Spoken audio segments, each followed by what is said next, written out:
I drove up the road a little bit, and I went up to the house and I asked the people if they didn't mind if I could be on their land and video a little bit. I'm in North California. Never been in California before. Man, there's so many things to see, smell, and touch, and feel, and be aware of. You know what's cool about cameras is it's what I feel or what I think or what I'm seeing I can portray through my camera lens. It's so neat. Just a million Brazilian pine needles. The ground I'm standing on is it's really spongy. And what I think is really cool are these huge pine cones. These aren't so big. There's a good size one. I got one of them yesterday that was 16 inches long. That's giant. The guy told me they're called sugar pines. And they come off of these giant trees way up at the top. Man, I don't want to be in the ground when one of them fall. They're all over this bed. You can see them. Some of them newer than the others, so the colors are different. It's so peaceful. One of the biggest things I noticed coming to California is nighttime in any of these little forest areas. You gotta have a light to travel with you, an LED light or a flashlight, because it's ink black. You can't even find your way to a car. If there's no lights, and there are no street lights out here, if there's no porch lights, house lights, or headlights, let me tell you, and if the moon is not bright, you have a hard time getting anywhere. It's that crazy black, dark ink black. It'll scare you if you're not used to it, so you don't want to get caught in the dark in California. That's a big old tree. You know what that is? That's huge. That's probably 4 feet diameter right there. Without having a person standing next to it, it's amazing how big some of these things are. And these pine cones. I'll see if I can find a good size one here. Okay, I'm wearing a glove because these things are stickier than all get out. I weigh 240. I don't have small hands.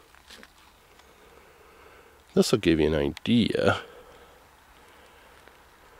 And the pine nuts are inside of here. The seeds. Pine seeds. If you've never tasted them at the store, they're awesome. They're really good, but they're very expensive because I guess it's hard to harvest these things.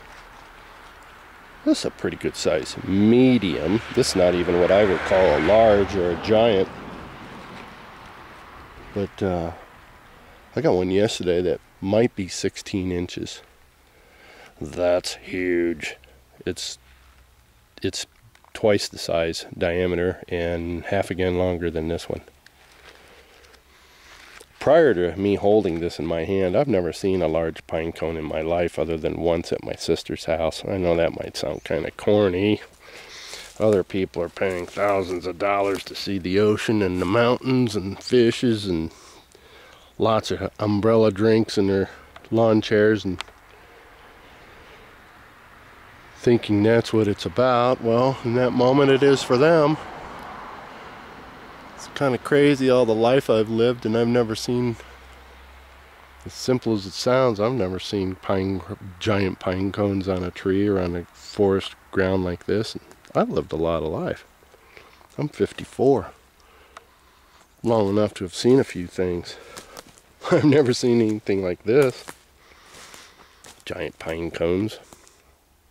I know some people are going, who cares? Well, I do. That's all that matters, right?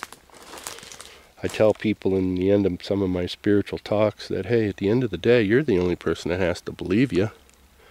If you're on a journey and you want to find pine cones and gnomes and mushrooms and fairies and ladybugs and butterflies, Who am I to tell you that you're doing a dumb thing?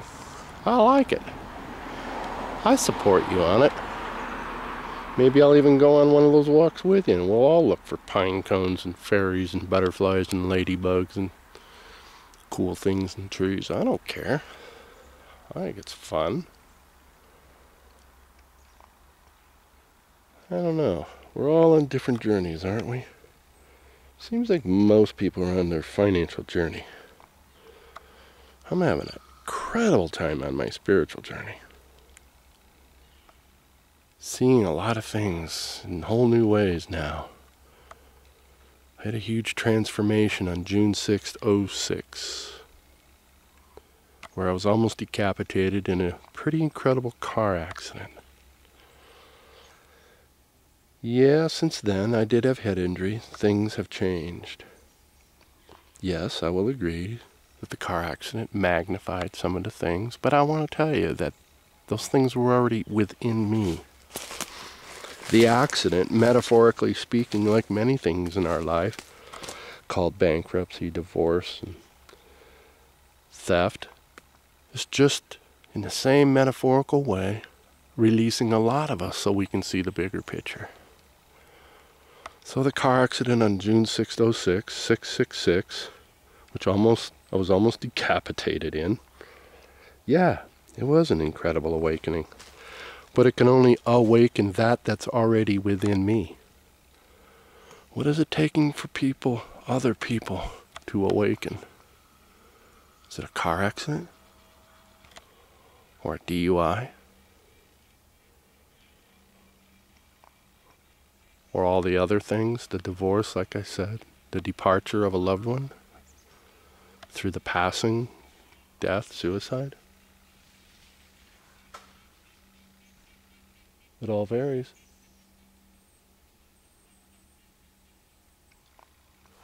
It's pretty neat when you consider the possibilities and what you're left with.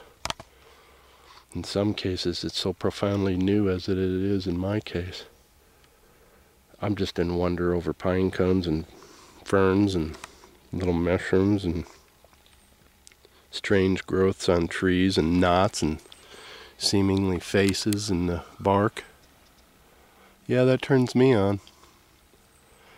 It does now in my now spiritually driven life.